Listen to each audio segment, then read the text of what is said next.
Isang mapagpalang araw muli sa atin mga ka-voltage at meron na naman akong panibagong customer. At ang ipinarepair nila sa akin ay isang washing machine na twin tub. Ang issue po nito mga ka-voltage ay sira na po yung gearbox niya. So umiikot naman po daw sabi ni customer. Ang problem naman niya ay nagkaroon ng leak, tumutulo po yung tubig doon mismo sa ilalim ng gearbox. Yan po yung lumang gearbox na yan. Luma na po kasi siya. So tumutulo na ho yung tubig, kaya pag naglalabas siya, katagalan humihina ang ikot kasi yung tubig napupunta ho doon sa fan belt. So katagalan dumudulas na lang po siya, hindi na ho maikot yung tab niya.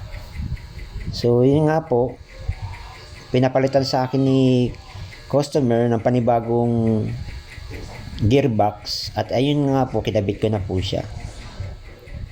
So mga ka-voltage, kung sakali meron po kayong bigyan ko po kayo ng idea. Halimbawa meron kayong mga washing na sa una okay ang ikot niya, pero katagalan humihina ang ikot, halos di na makaikot. Tapos nakikita nyo na meron pong tumutulong tubig sa ilalim. Malamang sa malamang po ang sira po niyan ay gearbox. Diyan po nagkakaroon ng leak. Sa katagalan po kasi yung bushing ng gearbox at saka yung meron po kasi siyang valve seal na rubber. Pag yun po ay nasira na at kinalawang na, ang nangyayari ho, pumapasok sa loob ng gearbox yung tubig at lumalabas din po doon sa ilalim ng gearbox.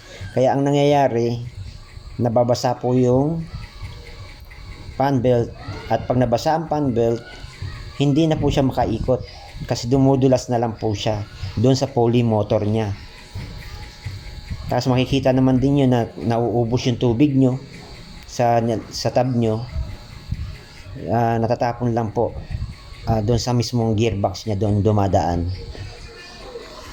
So pag may mga ganyan po kayong issue ng mga washing machine nyo, sa una lakas ng ikot, katagalan humihina, tapos mayroon pong kayong nakikitang tubig na tumatagas sa ilalim, ang sira po niyan ay gearbox na kailangan nyo na pong palitan. Madali lang naman po mapalit ang gearbox, dali naman din pong baklasin yan at madaling palitan. Basta pagka bibili po kayo ng gearbox, dali nyo po yung sample para hindi po para fit na fit po yung ibibigay sa inyo na gearbox o parehas na parehas doon sa unang yung gearbox o sa papalitan yung gearbox. So yan nga po, after po nyan, inassemble ko na po uli at tapos ililigtis ko. Actually naligtis ko na po yan bago ko inassemble. Bago ko ikinabit yan, tinesting ko na muna kung may tulo pa o siya o wala. So wala naman siyang tulo na tumatagas, tulad nga po yan, wala naman po siyang tagas, kaya ginawa ko po dyan, inassemble ko na po siya.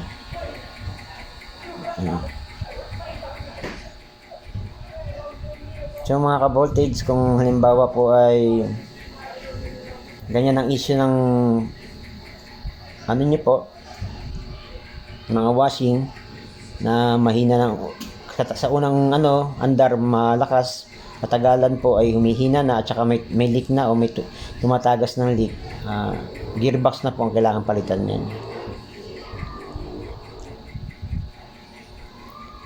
So maraming salamat po muli sa panonood ng video at sana mayroon po kayong idea na nakuha sa video kong ito.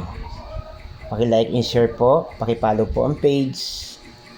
Maraming salamat po and God bless po muli sa ating lahat.